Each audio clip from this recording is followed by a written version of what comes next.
Hello, how's it going? Great, fantastic, so glad you're here. Let's get started. Today we are making keto chocolate chip cookies and pretty freaking excited. Chocolate chip cookies are my favorite. I know I've already done a video about chocolate chip cookies, but I'm sort of going back and redoing some of them in a more healthy and diet fashion, I guess.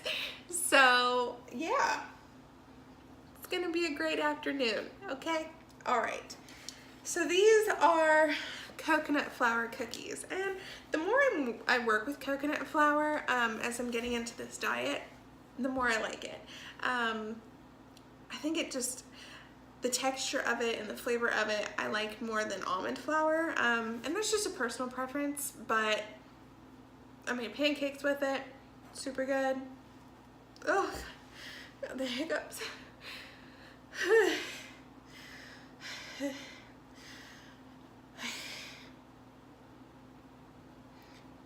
Okay, we're good. All right, so yes, coconut flour, love it, fantastic product. So let's get started with preheating our oven to 350, which I've already done. It's all preheated. I'm not gonna hear a weird beep in the background, I promise. And then getting a baking sheet ready and lining it with parchment paper, which I've already done, have it set off to the side for whenever I need it. And now we need half a cup of coconut flour. And this said to spoon the coconut flour into the, this is gross. I use this to scoop out coconut oil because you need that for this recipe as well.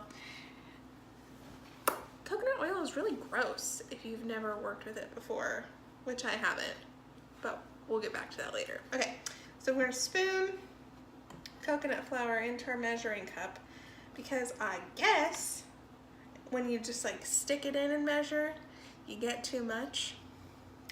And I mean, all the people on Food Network just stick it into their canisters. So if these professional grade chefs and cooks can do it, then so can this amateur. So whatever, okay? But for today's purposes, we're following the recipe and we're spooning our coconut flour into our measuring cup, okay? All right, so half a cup of coconut flour. We also need a 1/4 teaspoon of baking soda, and we need a pinch of salt. Look at my little salt shaker. It's got sunflowers on it because it's the theme of my kitchen. So cute. Jake's Grammy got it for me, and it's just adorable. There's a matching pepper shaker. It's great. I love it. Okay, so just pinch. All right, and we're gonna whisk this together. Break up the clumps of coconut flour, because coconut flour is really clumpy. It's something that I've noticed. I think it has to do with the fineness and simultaneously denseness of it, I guess. I don't know. I don't really know what I'm working with. So, anywho, to this, we're going to add 2 large eggs.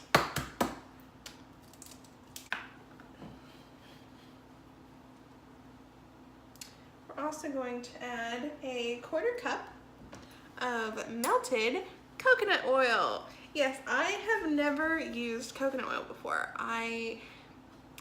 Not even like in my hair or like on my skin or like lipstick, whatever, chapstick, never used it. It's always really put me off. Like, I love the smell of coconut, but I don't care for the taste of it. And I've always been afraid of like using coconut flour or like coconut oil because I'm so petrified of it tasting like coconut. I don't like the taste of coconut. It tastes like suntan lotion. No thank you. But yeah, so I've never used it, and I know in a lot of like low carb and keto cooking, they use coconut oil. I'll substitute it if I can, but for this recipe I didn't want to. A, because I'm trying to stay true to the recipe, and B, she didn't list any alternatives. So here we are. Okay, 1/4 cup of coconut oil. And for being solid, okay, let me show you, okay? This is the coconut oil that I got, okay? It's solid to start out with, okay? And for being a solid, see, solid, it's really slimy. Riddle me that, okay? Riddle me that, how something solid can also be so grotesque. Whatever. Hopefully it makes these SOBs taste good, but whatever. All right? 1/4 cup melted coconut oil, okay? And we're also going to do a 1/4 cup of sugar-free maple syrup, which I think is weird. I do. I have not used sugar-free maple syrup as a sweetener before. It said you could use like a liquid stevia, which I have, but I don't have enough of it. And she also recommended using maple flavored monk fruit syrup, which you have to buy online, and I didn't have the time to do that. And monk fruit is also expensive. Which, I mean, most of the diet foods that we're buying are a little bit more on the expensive side, but like I read somewhere that like monk fruit, or like monk fruit extract or whatever, is like almost as much like per ounce as like cocaine. And I don't know the validity of that. I don't. But I did read it when I was reading about this new beer that I found for Jake to try that's made with monk fruit, and that's what the article said. So if you have questions, just ask Dogfish, because that's what their article said, okay? And for those of you that don't know, Dogfish or Dogfish Head is a brewery. It's one of Jake's favorite type of like brands of beer, so they're now going to be making a low carb IPA, and Jake's pretty pumped about that, so here we are. All right, so we're using our sugar-free Smucker's breakfast syrup, and we're gonna use a 1/4 cup. All right, in we go. I'm not sure how the maple is gonna taste with the chocolate. That's the next thing that I'm curious about. All right, but we'll find out, okay? We'll find out. All right, next is 1/2 teaspoon of vanilla. And now, syrup on me. Now we're gonna whisk to combine. I don't know. It has an interesting smell to it. I don't know. Okay. Now, Lola, stop it. She has this really bad habit of like scratching our door frames.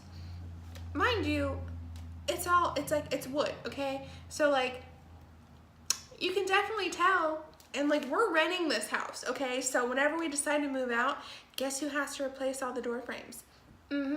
Us, yeah, because my stupid little shithead cat can't keep her claws retracted. Now stop it! I swear, she's been grating on my last nerve today. Like, I love her to death. Super great cat. Not today. Not today. Okay? All right. 1/3 of a cup of chocolate chips. I'm just gonna add till it looks okay. Yeah. All right, we're just gonna fold these in.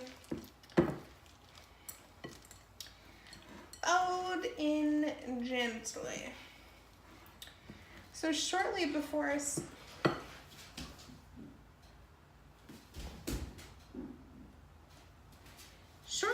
started this video, I got a call from an unknown number.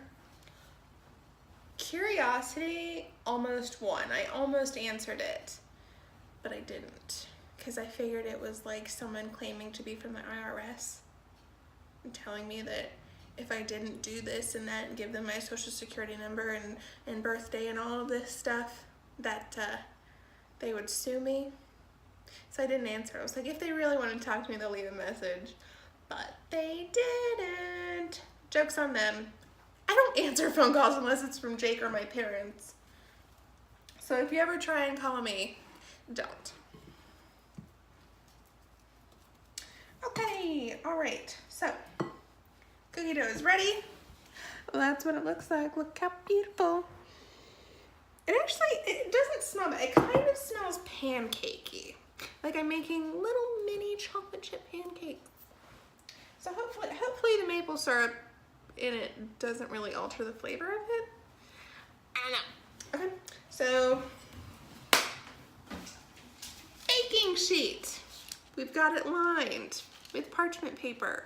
You don't have to do this, but it kind of helps the edges crisp up or whatever, according to the author of the food blog that I read. I don't remember your name. I'm sorry. I'd give you credit, but Okay, so wondering, I'm gonna use a spoon. Okay, so we're just gonna scoop these out and put them on there. This is supposed to make 12 cookies. So we're going to portion accordingly. Okay. So now we're gonna pat these down so they're flat. Since there's not any like traditional flour in it, they're not gonna like spread. These are just gonna be it. These are just making them look kind of like cookies and not like globs of pancake batter.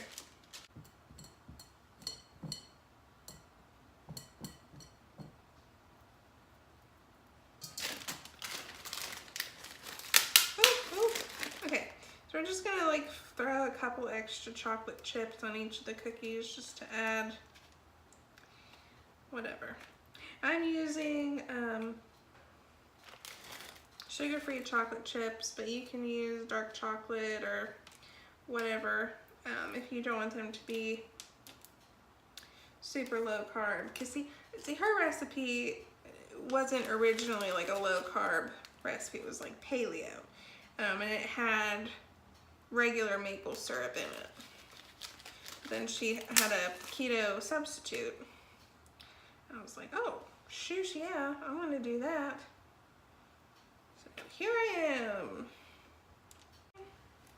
All right, get out of there. Okay, here we go. 12 keto chocolate chip cookies. These are gonna go in our 350-degree oven for 12 to 14 minutes until the edges are brown. I'm usually a soft cookie person, but I found that with like the keto foods, I tend to prefer things to be on the crunchier side. So I'm probably gonna bake them every bit of 14 minutes. All right, so thank you guys so much for watching. I appreciate all of your love and support and continued viewings, continued views of my videos. You all mean everything to me, every single one of my subscribers. Whether I know you or don't know you or whatever, thank you all for watching. I'll let you guys know how these turn out, post the results on my Instagram, Freddy Bakes by Sheena, and I will see you all next time. Thank you.